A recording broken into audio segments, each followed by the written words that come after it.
Evening, everyone. It's 5:52, and it's Wednesday evening, and this is your closing market comment. It is video number 1026.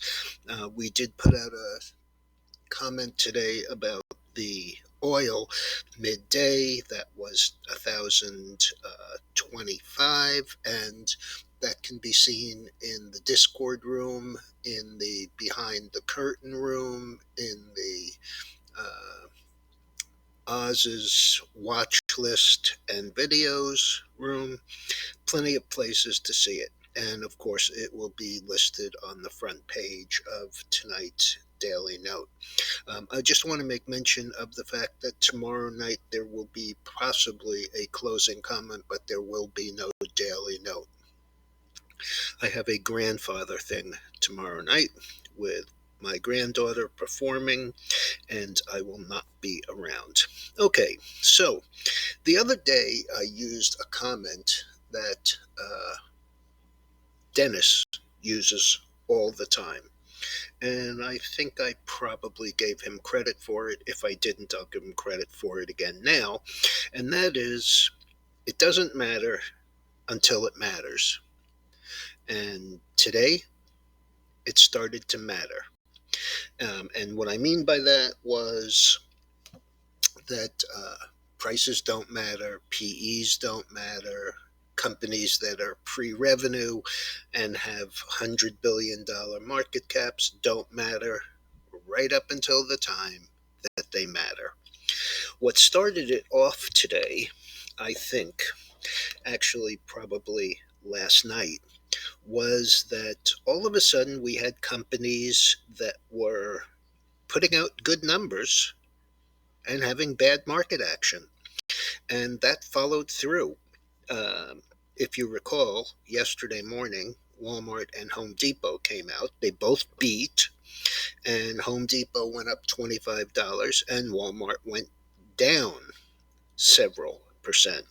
And it continued this morning, even though that jackass Kramer brown-nosed the CEO to death on his show yesterday, and then this morning came out and flip-flopped yet again. So he was a seller 2 weeks ago.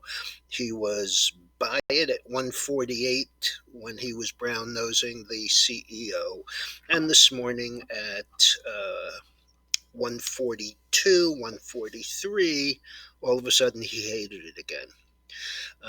In any event, it closed 141.92, down $1.25, even though it was up $3 pre-market this morning. Another example was the fact that several of the retailers came out with earnings, and they also beat. And the one I'm talking about in particular was Target. Target came out with a great beat, as did TJX. TJX went up. Target closed down almost 5% at 253.80, down 12.59, even though their numbers were great. ROKU, 244.02, down 32.44, or 12%. A lot of these names have had monstrous run-ups. Now, NVDA came out after the close, and they also beat. And there was clearly no way that that wasn't expected. There was a little comment that the FTC is taking a look. Maybe they can't sanction the ARM Holdings deal. But nonetheless, the stock had closed 292 down 61. Pardon me, 292.61 down 942. But after the numbers, it rallied all the way up to 309.20. And the last I have is 305.82, up 377, or just a minor 1.25%.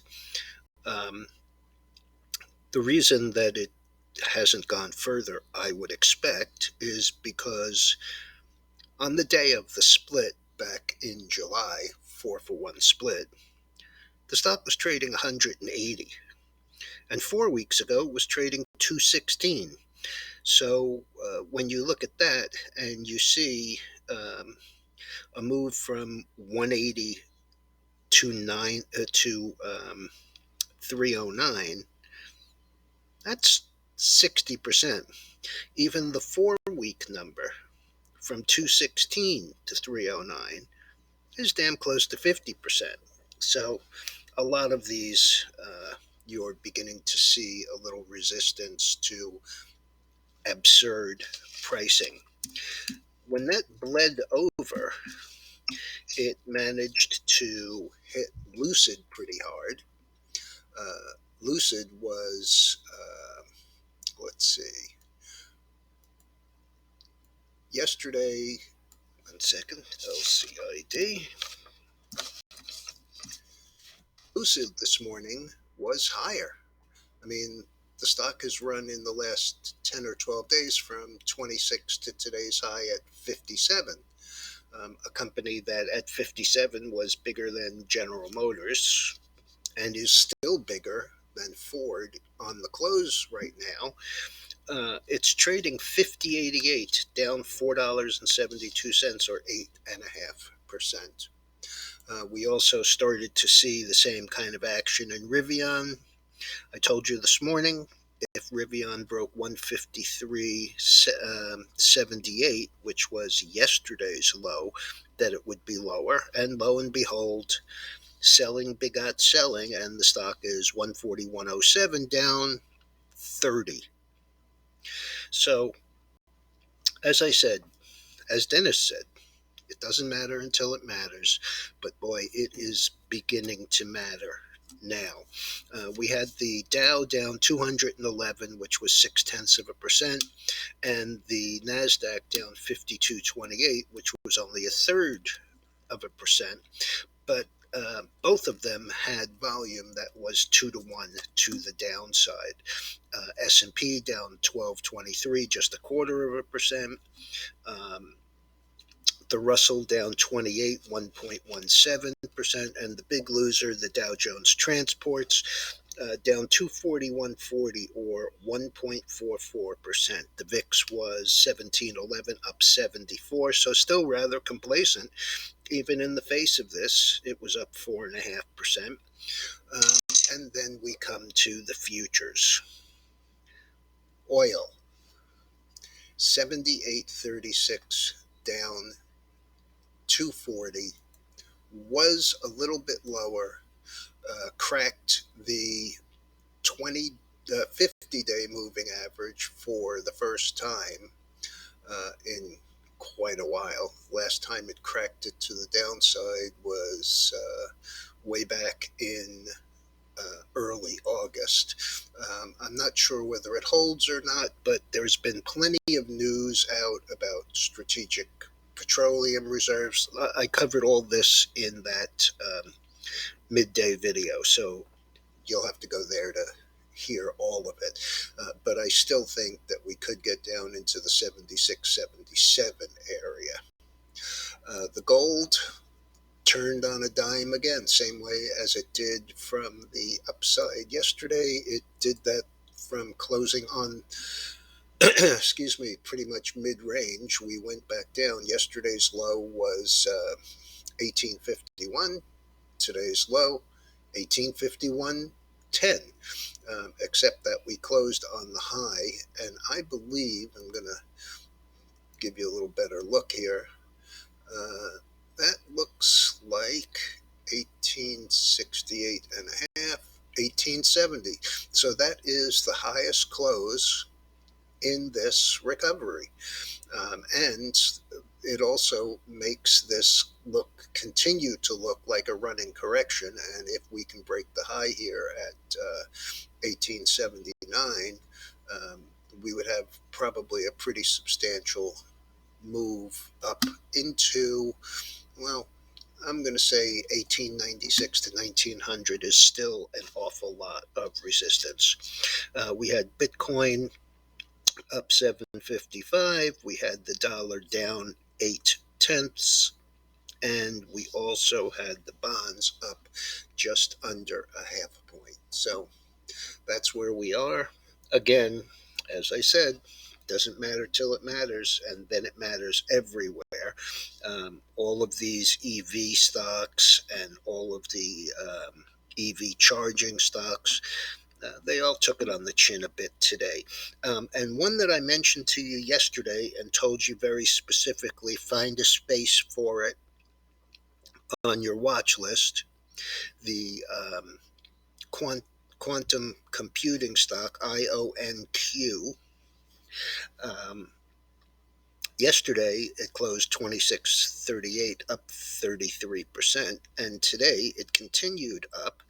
The high was 33.70, and the last here in extended hours is 32.09, up 571, or 21%. I did notice another symbol, QUBT. I haven't done the work on it yet, but if you want to run ahead of me and do it yourself, it too is a quantum computing stock. As a matter of fact, I think that it has that in the name, QUBT. It is called Quantum Computing Incorporated, and it's a $7.50 stock. Came out about the same time as IONQ. The high was 25. The low in May of this year was back to 3.5. It's been consolidating for the better part of 9 months, and the high close recently has been 752. The highest close since it was in that consolidation has been 962. So just another one to look at. All right, everyone, don't forget, tomorrow is Thursday. Thursday is weekly claims day, initial claims and continuing. We also have the Philly Fed, and we have the leading economic indicators tomorrow. So I'll be back first thing in the morning. Have a good evening. Hope you had a good day.